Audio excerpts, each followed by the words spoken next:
Des autocrates de plus en plus nombreux et déterminés, si on en croit ce livre, Le Pacte des autocrates, ou comment ils s'unissent pour détruire nos démocraties. Livre qui vient tout juste de sortir aux éditions Robert Laffont. Les auteurs sont nos invités. Julien Théron, bonsoir. Bonsoir. Vous êtes politiste. Isabelle Mandreau, vous êtes journaliste au Monde. Donc merci à vous deux. Donc voilà, vous signez, le livre est sorti hier, je le disais, on le voit ici, Le Pacte des autocrates. Alors dans votre introduction, vous dressez un état des lieux qui est assez inquiétant. La démocratie est en perte de vitesse. Seul 8% de la population mondiale évolue dans une démocratie complète. Est-ce que vous avez été surprise par ce chiffre, Isabelle Mandreau ? Oui, il est forcément surprenant, parce que ce que nous écrivons dans ce livre aussi, c'est que ça fait suite à une aspiration démocratique à la fin des années 90, avec la disparition de l'URSS, avec la fin de l'apartheid. Il y a eu une espèce de vague de démocratisation qui a perduré, et on ne s'est pas tellement rendu compte qu'en fait, elle était en train de refluer de plus en plus. Oui, on voit ce chiffre qui est aussi dans votre livre. En 10 ans, les autocraties ont augmenté. Elles sont passées de 49 à 70%, ce qui est quand même assez impressionnant. Et on ne s'en est pas rendu compte. C'est votre constat. Oui, c'est ça. Alors, quand on parle d'autocrates, on va découvrir leur visage. Donc Vladimir Poutine, Xi Jinping, Alexandre Loukachenko, le Biélorusse, mais pas seulement. Il y a aussi Recep Tayyip Erdogan. Là, on les voit tous. Ils étaient réunis donc pour ce sommet de Samarcande au Kyrgyzstan. On va y revenir sur ce sommet. Mais alors, on découvre donc qu'il y a Recep Tayyip Erdogan. Il y a aussi le Premier ministre indien qui est sur cette photo. Ce sont tous des autocrates. Quelle est la différence avec un dictateur, le fait qu'il soit élu ? Alors on a émis une différence, et c'est ça qui justement précise ce qu'est l'autocratie aujourd'hui. C'est-à-dire qu'en fait, c'est pas un type de régime comme il existait avant le marxisme-léninisme, par exemple. C'est pas comme ça. Chacun a son idéologie. On a la théocratie iranienne, chiite, que l'on sait. On a la Corée du Nord, donc un régime très particulier, avec une idéologie du Juche, qui est une idéologie socialiste. On a des gens qui officiellement se revendiquent être démocrates, mais en réalité, on sait qu'ils utilisent beaucoup de manettes pour en fait rester au pouvoir de manière indéfinie, ce qui peut être plus le cas effectivement de Narendra Modi ou de Recep Tayyip Erdogan. Et en fait, on s'aperçoit que c'est juste des gens qui ont un problème avec le fait de se présenter un bilan très, très ouvert avec une démocratie efficace. C'est-à-dire, qu'est-ce que ça veut dire ? C'est pas que des élections. C'est des élections qui sont libres, justes, transparentes, avec le droit de participer, avec le droit d'être informé, avec le droit à ce que les journalistes couvrent de manière égalitaire tous les candidats, et également des contre-pouvoirs, une justice indépendante. Oui, c'est l'autoritarisme qui les caractérise. C'est ça ? Alors, c'est souvent des régimes effectivement qui sont autoritaires, qui mettent des journalistes en prison, qui mettent des opposants en prison, voire qui les tuent directement. Mais parfois, c'est de manière un peu plus feutrée. Alors, on a tout un tas de techniques. Il y a des charges énormes fiscales qui pèsent sur un journal. Il y a l'interdiction pour raison de sécurité nationale de tel, parfois même un comité scientifique. Ça peut être le cas.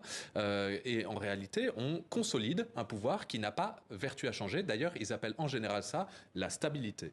La stabilité. Alors Isabelle Mandreau, on l'a dit, on a été un peu surpris vous-même par ces chiffres. Il y a eu un pic quand même, c'était en 2012. Là, effectivement, c'était le pic de la démocratie dans le monde. Il y avait 49 pays. Bon, malheureusement, ça a décru. En tout cas, c'est un constat. Qu'est-ce qui s'est passé ? Les Occidentaux ont failli. Les valeurs occidentales de démocratie n'ont plus été à la hauteur des attentes des populations ? D'abord, les années 2010, ça marque le printemps arabe qui, pays après pays, en fait, a été repris en main par les autocrates. Donc c'est une faillite, là, justement, de ces mouvements de peuples qui aspiraient à se débarrasser de la corruption, du joug autoritaire. Je rappelle quand même Kadhafi, 42 ans au pouvoir, en Libye. Mais la façon dont cela se termine, justement, vous parlez de la Libye, et finalement, ça crée des tensions. Oui, ça crée des tensions. Et on est arrivé au paroxysme, un peu avec la Syrie, où ça a été franchement l'horreur. Et aujourd'hui, qu'est-ce qu'on constate ?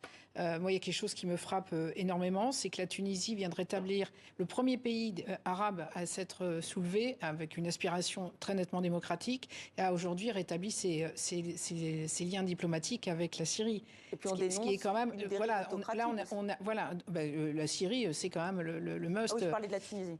Voilà, donc on a le spectre là. Donc il y a effectivement ce reflux. là-dessus. D'abord, pour compléter ce que disait Julien, c'est que toutes ces autocraties empruntent nos propres outils, les outils de la démocratie. Donc ils font semblant de faire des élections qui sont souvent truquées.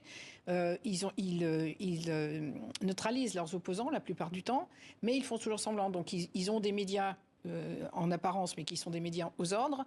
Ils ont une justice, mais c'est une justice en fait qui est elle aussi aux ordres. Et ils tiennent des élections qui sont totalement trafiquées. Donc en fait, petit à petit, ils ont pris les outils de la démocratie et ils renvoient en fait ces outils de façon totalement les détournent à leur façon. Voilà, ils détournent les outils de la démocratie. Voilà. On va revenir sur ce sommet de l'Organisation de coopération de Shanghai. C'est donc à Samarcande, les 15 et 16 octobre dernier, donc au Kyrgyzstan. Ils sont tous... Ouzbékistan, pardon. En Ouzbékistan, ils sont presque tous là. Et tous les autocrates... Alors, c'est là qu'ils le signent, le pacte, ou c'est au fur et à mesure ? On peut clairement dire que c'est une partie très importante de ce pacte symbolique qui unit tous les autocrates. Il y en a d'autres. On indique par exemple qu'il y a une visite très importante de Vladimir Poutine à Pékin au moment des Jeux Olympiques, qu'on appelle l'Alliance Olympique. Et en fait, ils s'entendent pour avoir une amitié sans limite déjà. La Chine et la Russie sont un petit peu les deux patrons de cette orientation globale. Il y a un front anti-occidental, on peut le dire ? Oui.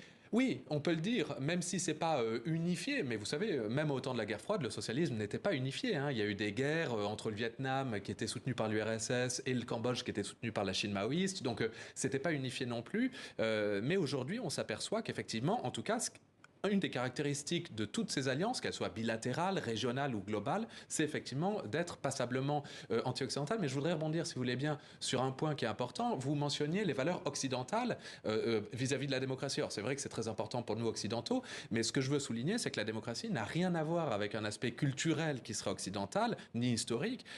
Aujourd'hui, il y a beaucoup de peuples qui se battent pour la démocratie, et c'est très important de le dire, qui ne sont pas des peuples occidentaux. Les exemples les plus courageux des gens qui se battent pour la démocratie, c'est des gens qui risquent tout. À Hong Kong, ce ne sont pas des Occidentaux. Au Soudan, on vient de le voir dans votre sujet, ce ne sont pas des Occidentaux. En Birmanie aussi. En Birmanie également. Donc en réalité, et Isabelle le mentionnait, en Tunisie, en Syrie, tous les printemps arabes, au Yémen, à Bahreïn, il y a eu beaucoup de peuples qui se sont rebellés pour avoir la démocratie. Et c'est ça qu'il faut bien comprendre.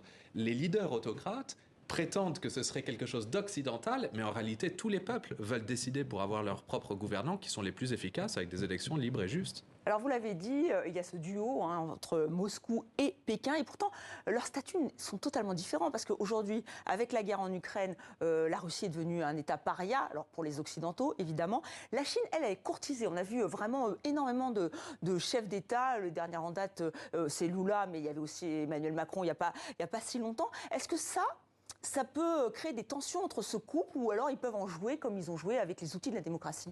Moi, je pense qu'ils peuvent en jouer. En fait, c'est vrai que la Russie est plus agressive en apparence, en tout cas beaucoup plus agressive. Elle a envahi un autre pays, ce que n'a pas encore fait pour l'instant la Chine, même si elle a annexé des tas de petites îles. Il y a toujours Taïwan. Voilà, et il y a toujours Taïwan en toile de fond pour l'instant, où le discours d'ailleurs de plus en plus agressif de Xi Jinping se manifeste. Mais la Russie, elle a franchi déjà un pas.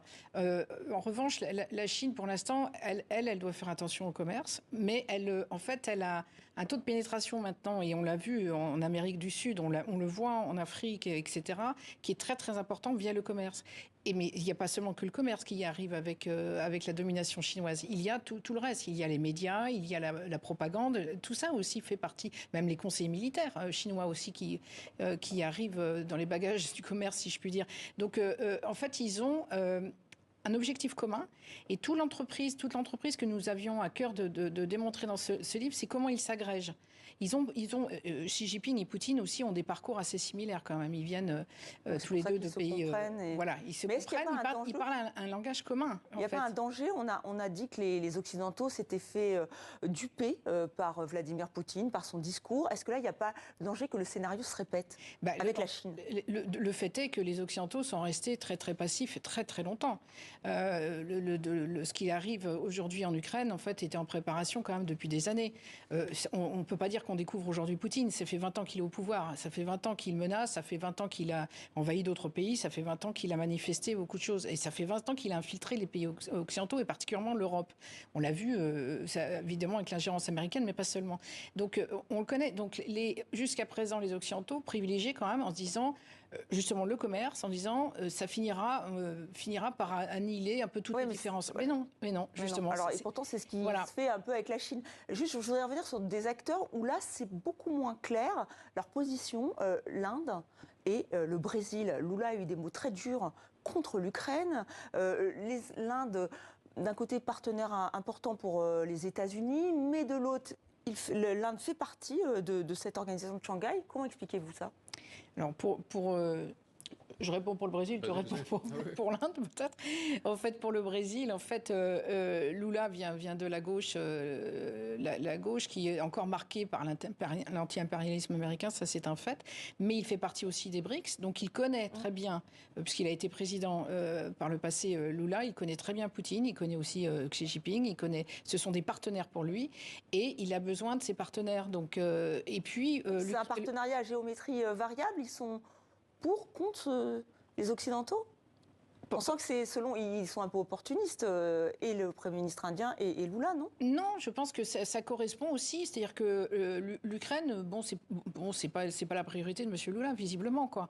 Lui, ce qu'il veut, c'est s'entretenir avec ses partenaires. Et là, il est un peu contrarié par ce qui se passe, etc. Mais il attaque. Nous, on a regardé tous les discours de Lula sur l'Ukraine qui sont extrêmement durs. Donc, c'est pas sa priorité. Et encore une fois, pour ce qui est de l'Amérique latine, pèse encore comme nous, pèse sur nous le colonialisme en Afrique, pèse sur l'Amérique du Sud l'anti-impérialisme qui est manipulé, qui est exacerbé, etc. par les réseaux de propagande. Donc partenaire peut-être privilégié effectivement pour la Russie. Un mot, alors très brièvement, mais de l'Inde? Eh bien, en réalité, vous avez raison de souligner que c'est assez paradoxal, mais c'est ça qui est intéressant, justement. C'est comme le Brésil, l'Inde est un maillon important de la politique américaine et occidentale de manière générale vis-à-vis de la Chine, et à la fois, c'est un partenaire. Et en fait, ce qu'on démontre souvent, c'est qu'ils sont tous alignés pour s'opposer à l'Occident, pour rester au pouvoir les uns les autres. Mais vous savez, dans les gènes de l'autocratie, il y a aussi le conflit. Et en réalité, c'est beaucoup des pays qui sont la guerre. Et c'est très intéressant, justement, l'exemple de l'Inde vis-à-vis de la Chine. Leur commerce augmente. Ils s'estiment être des partenaires commerciaux très importants, des partenaires de la stabilité, des partenaires démographiques. Et en réalité, régulièrement, comme il y a peu, ils s'affrontent aussi militairement. Les deux en même temps. Merci à vous deux. C'était trop court parce que vraiment dans ce livre c'est passionnant. Vraiment vous nous plongez dans ce nouvel ordre mondial, le pacte des autocrates. C'est paru, ça vient de paraître aux éditions Robert Laffont. Merci encore.